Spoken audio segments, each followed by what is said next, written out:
بسم الله الرحمن الرحيم كلنتي وعن صاحب يال كسر دوادا شيكدي تحنا هيدا عضبي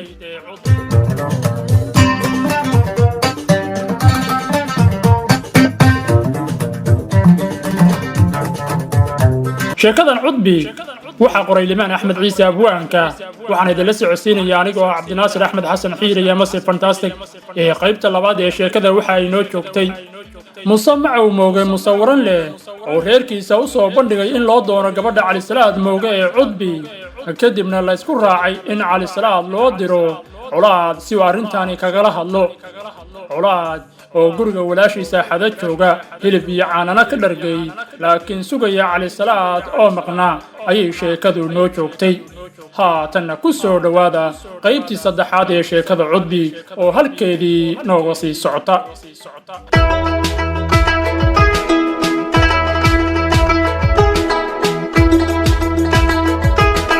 calisalaad mooge oo loo geeyey fariin ah in reerkiisa yar ee axada uu ku sugayo colaad macow mooge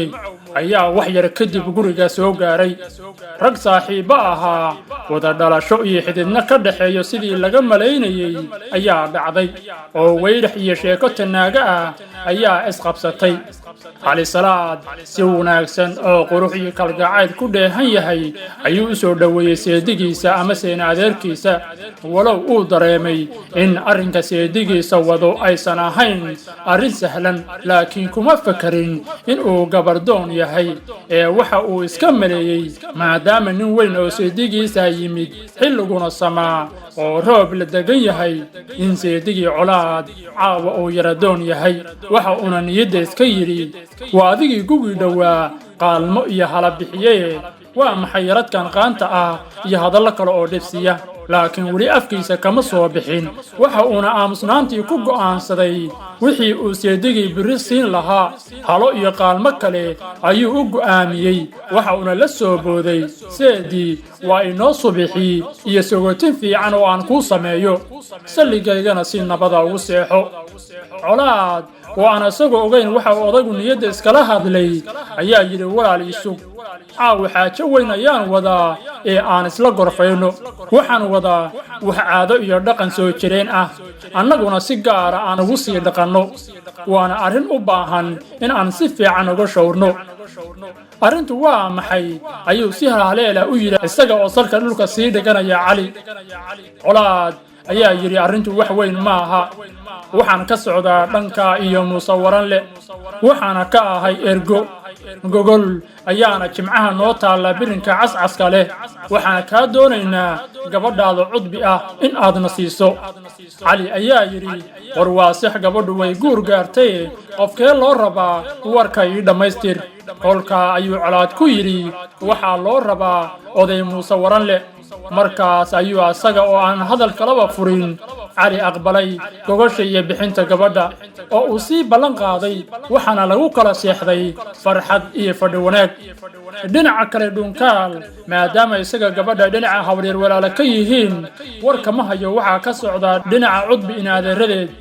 waxa uuna meeshiisii ka sii wadaa hawshii uu hayay cudbi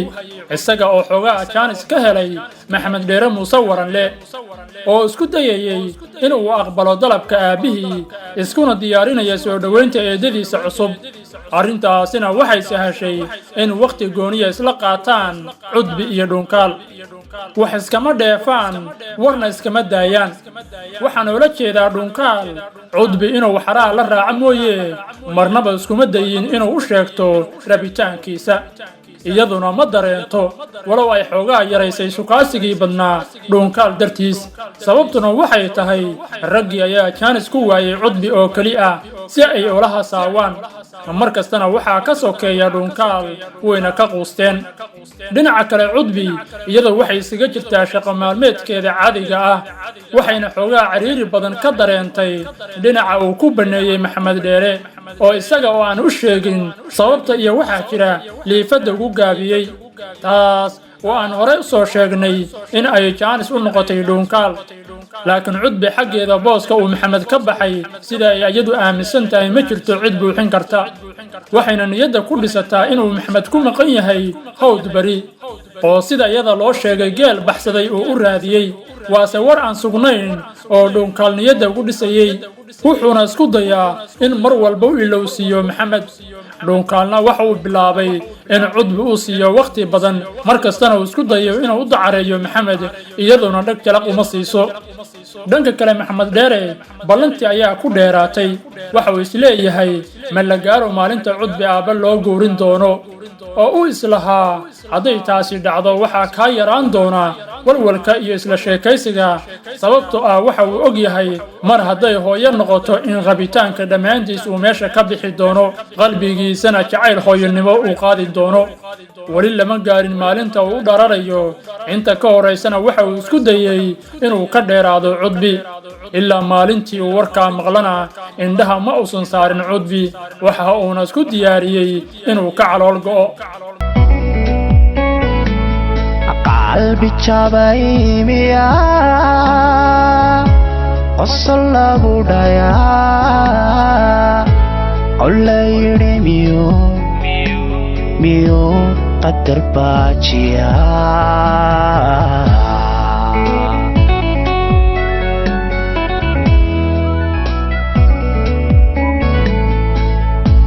quru wax jecel miya qoos lagu karaa qomamadu miyey qandha kaa tirtaa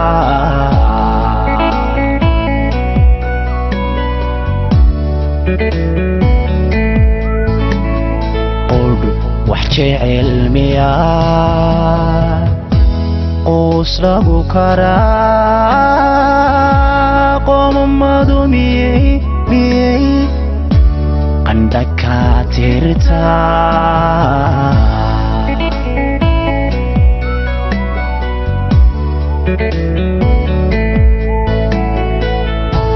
dadku way isqabtaa isna qoonsadaa qaaladkayga dhacay dembigii dartee ma waxban qarsaday dembigii dartee ma waxban qarsaday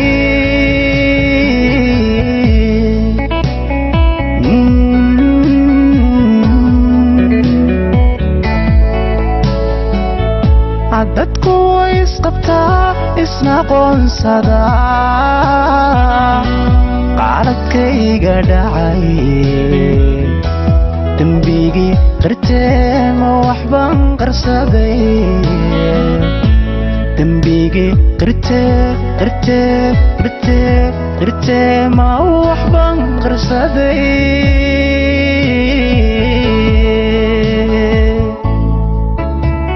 oday colaad waxa uu ku soo laabtay ama war bishaaraha ku soo celiyey oday muuse waranle oo uu ka ergeeyey war iyo waxsheegna ka sugayey kolkii ay isku yimaadeen iswaraysi kadib colaadow cudbi ma ii wadaa mise calaacal maran ayaa caaway la socotaa waranle ayaa yidhi warallow cudbi ma wado laakiin warkuu calool qaboojiyey ayaan kuu wadaa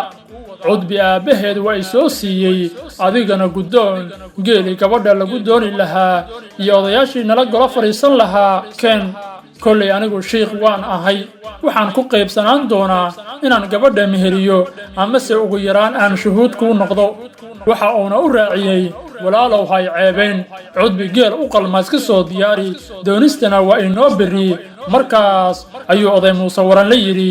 aniga xitaa yarad ayaan iska bixinayaa oo uu la jeeday aniga naftayda ayaan isku dhiibayaa odayga si uu u qanco isla markaana gabadhiisa ii siiyo kaftan dheer kadib odayaashu waxay ku kala seexdeen in sida ugu dhaqsiyaha badan u howlgalaan guurka iyo doonistana loo dedejiyo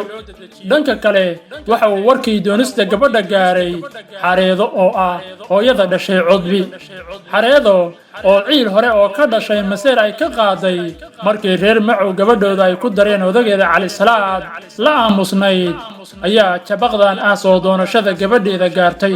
ku darsoo horay waxaa colaad aan shaaca laga qaadin ka goosatay faraca reer macow mooge waxayna dhammaan cidda heshiis kala ahayd maxamed dheere muuse waranle oo keliya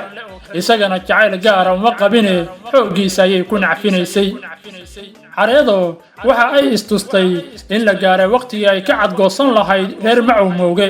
iyada oo dareensan in aan looga fursan doonin arrinta doonista gabadheeda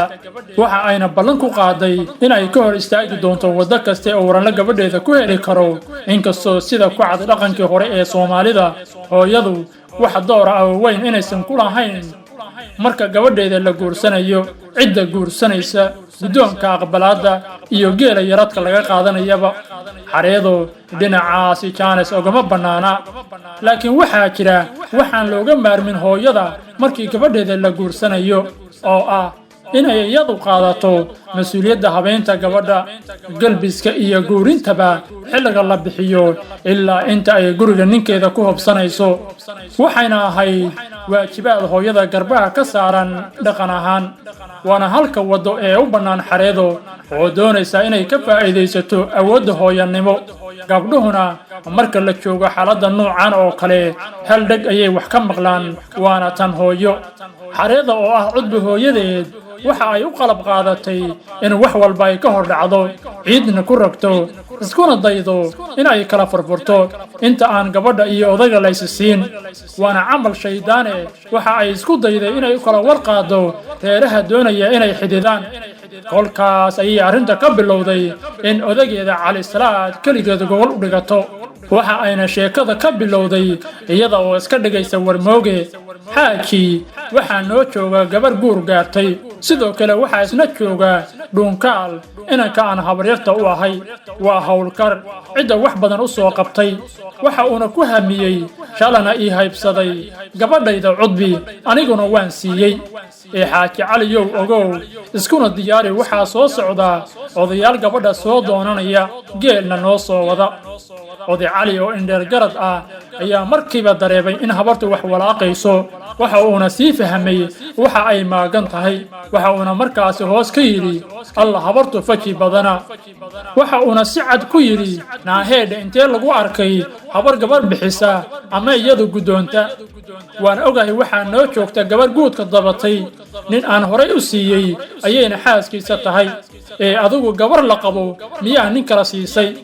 markaas ayay xareedo intay duumo isku kicisay tiri ma wiilkayga ayuu ka dhalasho fiican yahay ama ka aabba weyn yahay aniga ayaa dhalitaanka gabadha lahuba ninka aan siiyo ayaa oran kara markaas ayay xaajadu baraka male tagtay waxayna ugu darnayd markii ay xareedo ku hanjabtay dhuunkaal oo gabadha loo diido waa aniga oo guriga ka taga taasna ku seexo ayay tiri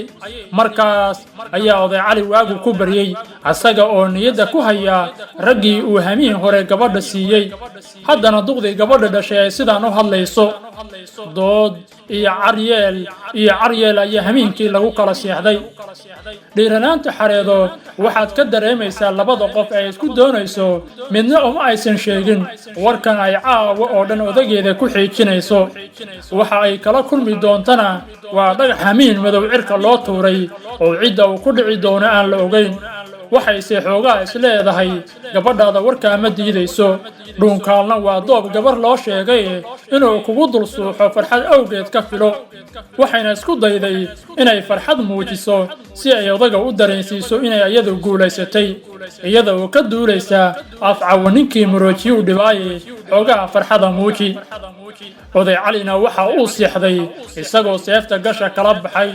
go'aankii uu biri qaadan lahaana uu cad yahay oo uu rabo gar iyo gardarraba gudubba la isla dhacee gabadha inuu siiyo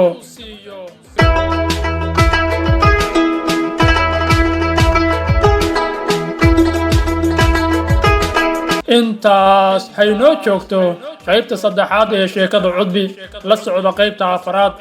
libaan axmed ciise abwaanka oo sheekada qoray cabdinaasir axmed xasan xiiri iyo mase fantaasiga oo idinla socodsiinayay fii amaanillah